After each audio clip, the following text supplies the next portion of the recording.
상대를 가리지 않고 파고드는 교만의 위험이라고 하는 제하에서 오늘 말씀을 함께 나누도록 하겠습니다.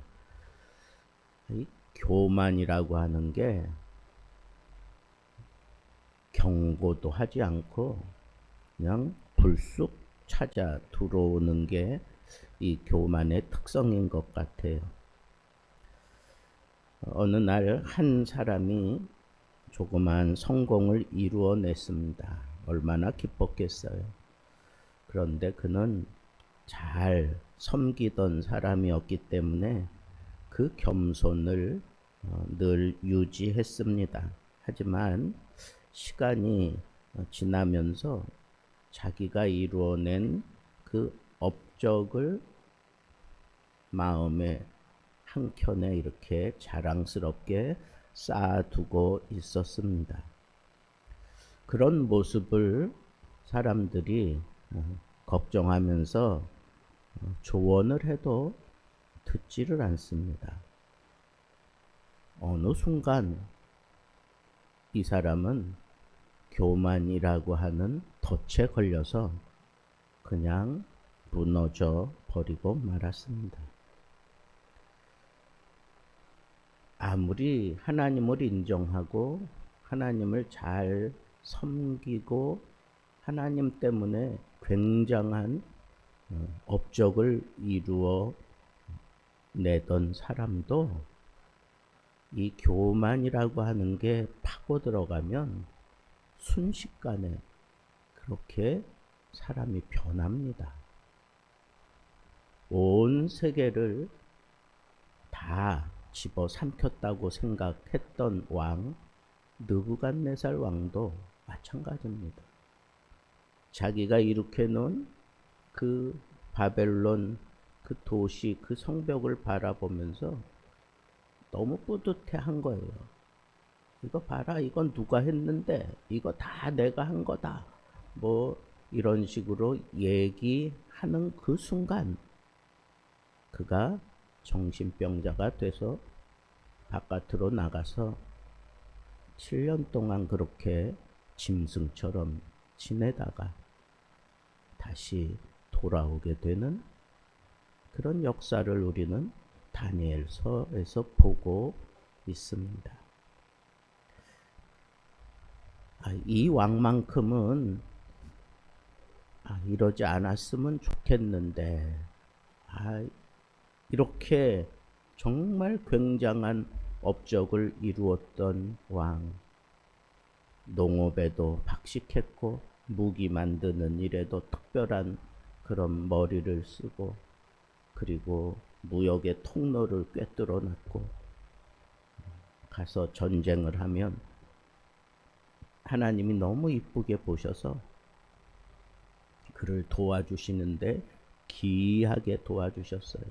모세가 하나님의 이적을 막 쏟아냈던 것처럼 그런 기이한 하나님의 도우심을 받으며 승승장구하면서 안팎으로 두루두루 인정받았던 왕. 그것도 잠깐이 아니라 52년 동안 그렇게 인정받았던 왕.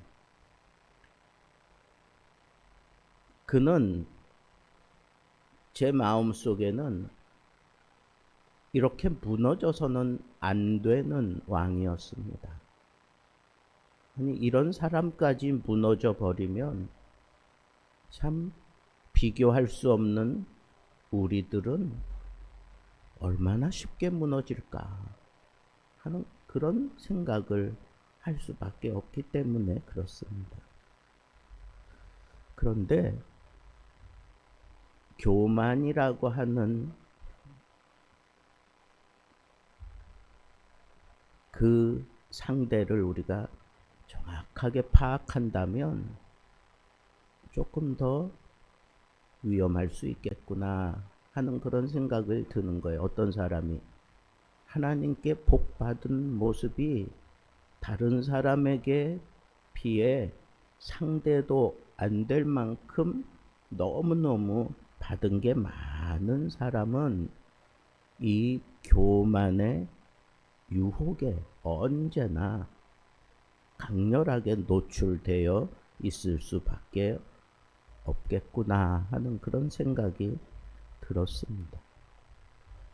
뭐 아무것도 아닌 사람 그 속에 들어가서 교만이 역사해봐야 별 우리가 흔히 얘기하는 가성비도 나오지 않으니까 이 교만이라고 하는 이 자체도 자기가 생각할 때 가장 큰 가성비 뭐 계산해 보면 잘 나가는 사람 유혹하는 게 낫겠다.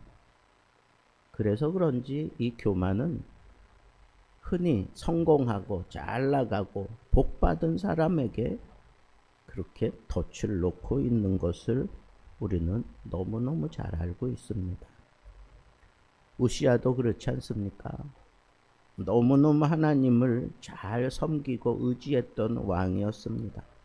그의 명성이 온 나라에 퍼졌습니다. 그래서 조공을 받을 만큼 아주 강해졌습니다. 그런데 그렇게 강력했던 왕, 그가 오늘 말씀해 보니까 강성하여짐에 그의 마음이 교만하여 강성하여짐에 그의 마음이 교만하여. 여러분 이게 공식이에요. 이게 공식이에요. 근데 누가 강성해졌다 그랬어요? 그가 강성하여짐에. 하나님 때문에 강성해졌다라고 하는 이 얘기를 앞에 딱 잘라놓고 그가 강성하여짐에. 그러니까 스스로 내가 이만큼 강해졌다라고 생각하는 사람은 언제나 뒤따라 붙는 게 그의 마음이 교만하여짐에.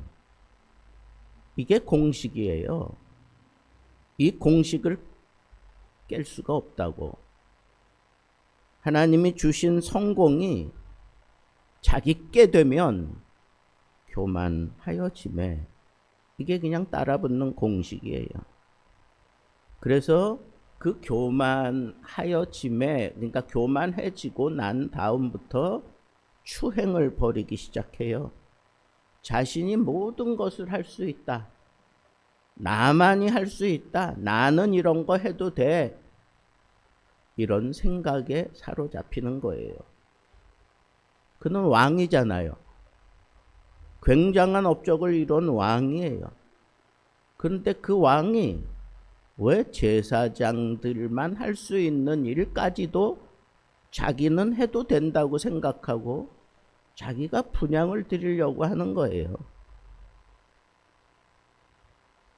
얼마나 덩치가 큰 그런 영향력을 가지고 있었던 왕이었는지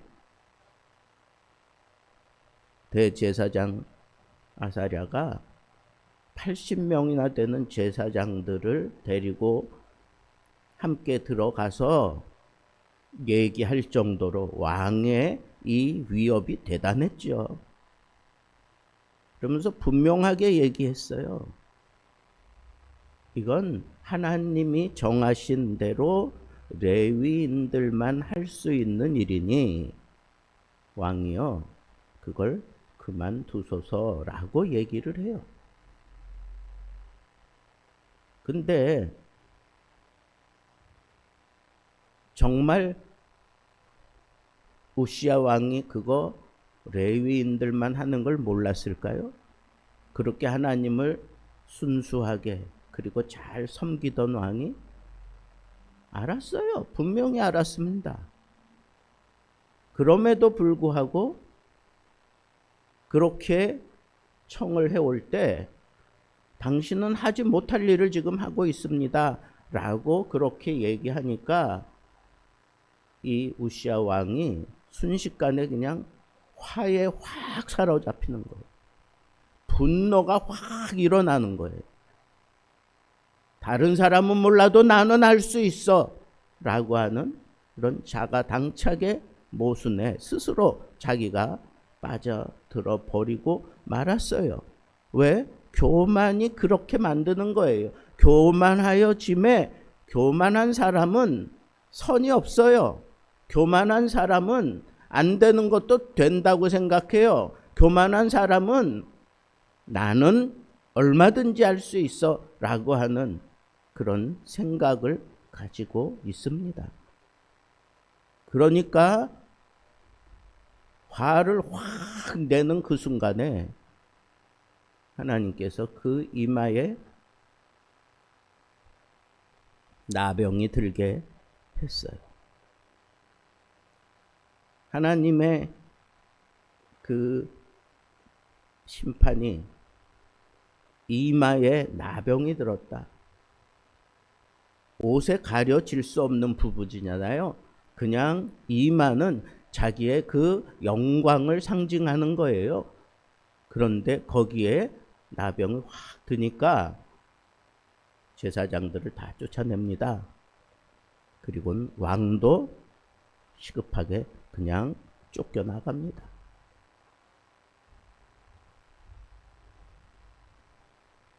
여러분, 이 교만이 파고 들어가면 바른 말로 조언하는 그런 사람들 얘기 듣지 않아요.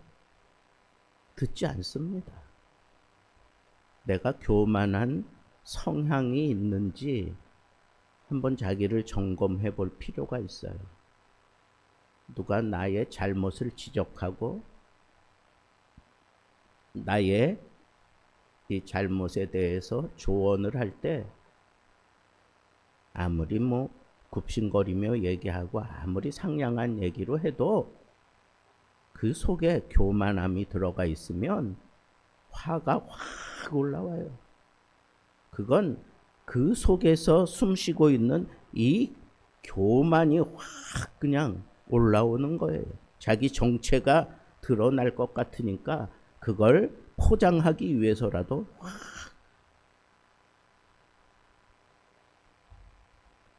제사장들이 말렸을 때 우시아는 분을 내며 끝까지 고집을 부렸습니다. 교만은 그런 조언을 들을 수 없도록 귀를 막아버립니다. 다른 사람이 조언하는 그 순간 그는 거부라고 하는 그 방패를 앞에 딱 세워놓고 그 다음에는 속에 있는 자기 권력의 칼을 빼고 그 사람을 겨냥하게 되어 있습니다. 그게 교만의 본 모습이에요. 그 누구도 나에 대해서 얘기하는 거 싫어해요. 그 누구도 내가 행한 일에 대해서 잘못을 지적하는 거 싫어합니다. 아무리 옳은 얘기도 싫어해요. 왜? 감히 나한테 나는 할 수 있어. 나는 선이 없는 사람이야. 다른 사람은 몰라도 나는 해도 돼. 이런 생각이 그 속에 파고 들어가도록 이미 다 문을 열어놓았어요. 교만이 그 속에 들어가면서 그런 문을 열어놓는 거예요. 그래서 제사장들이 이 불결한 상황이 딱 생기니까 다 쫓겨나갑니다. 그리고 왕도 자기도 당황한 거예요. 그리고는 쫓겨나갑니다. 결국은 특별히 하나님께서 이렇게 나병을 일으킨 나병으로 그를 징계하신 이유는 뭡니까? 하나님께서 그를 완전히 단절시킨 거예요. 사람들과 관계할 수 없도록 단절시킵니다. 사람들 사이에서 딱 단절되니까 왕이 왕의 역할을 할 수가 없어요. 그러면서 그는 평생을 나병으로 격리된 채 살다가 죽습니다. 아니 그렇게 오랜 세월 동안 하나님의 은혜로 그렇게 복을 누리고 그렇게 강성해졌던 그 우시아가 이 교만에 사로잡혀서 교만에게 모든 마음의 왕자를 내어주니까 순식간에 이렇게 외톨이가 되고 맙니다. 그게 하나님의 징계예요. 그리고는 그는 죽어서도 왕의 묘실에 들어가지 못해요. 곁에 그저 그의 공적을 취하고 인정해 주기 때문에 그 왕의 묘실에 들어가는 그 곁에 자리를 잡고 거기에 묻히게 됩니다. 죽어서까지 차별받을 수밖에 없는, 그게 바로 이 교만의 두려움이에요. 자, 그러면 오늘 나타난 우시아의 행실을 통해서 우리가 그러면 교만을 이걸 어떻게 대처하고 혹이라도 내 속에 스물스물 파고 들어왔다면 이걸 어떻게 극복해내야 될까? 이게 관건인 것 같아요. 첫째는 내가 이루어낸 모든 성공, 내가 이루어낸 모든 업적, 그 앞에 이 한 단어만 딱 집어넣으면 돼요. 이 모든 것은 하나님께로부터 왔다. 하나님께로부터 와서 내가 성공을 했다. 하나님이 나에게 복을 주셔서 내가 이와 같이 큰 부를 누리고 있다. 하나님이 나를 붙들어 주기 때문에 내가 이렇게 평안함을 누리고 있다. 하나님이 나와 함께 하시기 때문에 내가 기이한 일들을 지금도 내가 누리고 있다. 모든 세상이 다 나를 인정하고 치적하고 나를 우러러 볼지라도 그건 내가 한 게 아니야. 하나님이 하셨어. 하나님이 하셨어. 그게 교만을 극복하는 첫 번째 방법입니다. 그가 하나님만 의지할 때, 하나님을 바라볼 때 그는 형통했다 그랬습니다. 그런데 두 번째, 혹 실수할 수 있어요. 그럴 때 권고를 받아들여야 돼. 그 권고, 그런 걸 받아들여야 되는데 오늘 역대하 26장에 보면 그를 지도하던 선지자 스가랴가 사는 동안에는 하나님을 전적으로 신뢰하고 하나님을 의지하고 살았어요. 그래서 하나님이 그에게 형통함을 주셨다 그랬어요. 그런 거 보면 여러분, 혹이라도 내 마음에 누가 내 잘못을 지적하고 내 어떤 일에 이렇게 저렇게 뭐 참견하려고 들 때 내 속에서 화가 일어나고 막 분노가 생길 때 그때 이미 내 속에 교만이 역사하고 있구나라고 생각하고 그걸 내려놔야 되는데, 그걸 내려놓지 못하는 사람들, 그 사람들은 말씀의 지배를 받지 않고 있다는 거예요. 스가랴가 살아있는 동안에 하나님의 말씀에 순종하다가 복을 받았는데, 이걸 거꾸로 얘기하면 그가 말씀에 대해서 지배를 받지 않고 모든 걸 스스로 혼자 감당해 나가는 그런 때에는 이게 얼마나 위험한 때인지 몰라요. 그러니까 우리가 교만의 늪에 빠지지 않기 위해서, 교만이 우리를 수시로 넘어뜨리려고 하는 이런 아슬아슬한 상황 속에서도 내가 지뢰밭 건너가도 터지지 않고 잘 건너갈 수 있는 그 두 번째 방법은 하나님의 말씀의 지배를 받는 거예요. 영적인 스승을 통해서 말씀의 지배를 받는 거예요. 말씀을 늘 그 말씀을 따라 살아야 합니다. 내가 이만큼 성공했으니까 이제 더 이상 누가 나한테 얘기할 수 있겠느냐? 봐라, 나는 성공의 실제적인 모습이다. 뭐 그렇게 생각하고 말씀의 지배를 받지 않으려고 들면 그 사람은 반드시 교만의 늪에 빠질 수밖에 없어요. 기억하세요? 내가 성공하면 성공할수록 하나님의 말씀을 붙들고 씨름해야 돼요. 하나님의 말씀이 나를 지배하도록 하나님의 말씀을 내가 붙들고 살아야 합니다. 언제나 내가 생명의 말씀을 밝혀서 나라고 하는 존재를 꿰뚫어 보면서 늘 겸손하고 하나님의 뜻을 앞장 세워가는 그런 모습이 바로 겸손인 것입니다. 저는 오늘 말씀을 묵상하면서 잠언에 있는 말씀처럼 내가 너무 가난해서 또 내가 너무 부해서 하나님을 무시하거나 하나님을 모른다 할까? 그래서 그냥 평범하게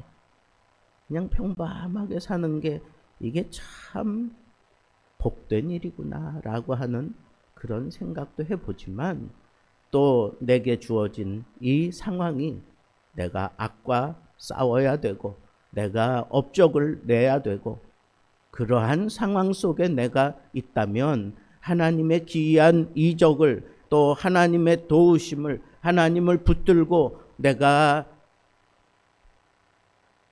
선한 싸움을 싸우면서 꼭대기에 올라가야 합니다. 그럴 때 항상 이 교만에 노출될 수밖에 없다고 하는 인생을 기억하고 적어도 이 두 가지는 꼭 기억하라는 거예요. 내가 할 수 있는 이 모든 일, 내가 지금까지 이룬 모든 일, 내가 아니라 하나님이 하셨어. 하나님이 하셨어. 이게 항상 선행되어야 되고, 두 번째는 내가 잘 되면 잘 될수록 하나님의 말씀의 지배를 받으려고 하나님 말씀 붙들고 씨름하고 하나님의 말씀을 들으려고 내 앞에 영적인 선지자 지도자를 모시고 사는 것, 이것이 교만의 늪에 빠지지 않을 수 있는 확실한 길임을 명심하고, 또 하나는 우리도 잠언 기자처럼 정말 평범한 삶을 산다고 하는 것이 얼마나 이게 복된 일인가라고 하는 것을 생각해 볼 때, 성공지상주의를 막 외치고 있는 이 세대를 살면서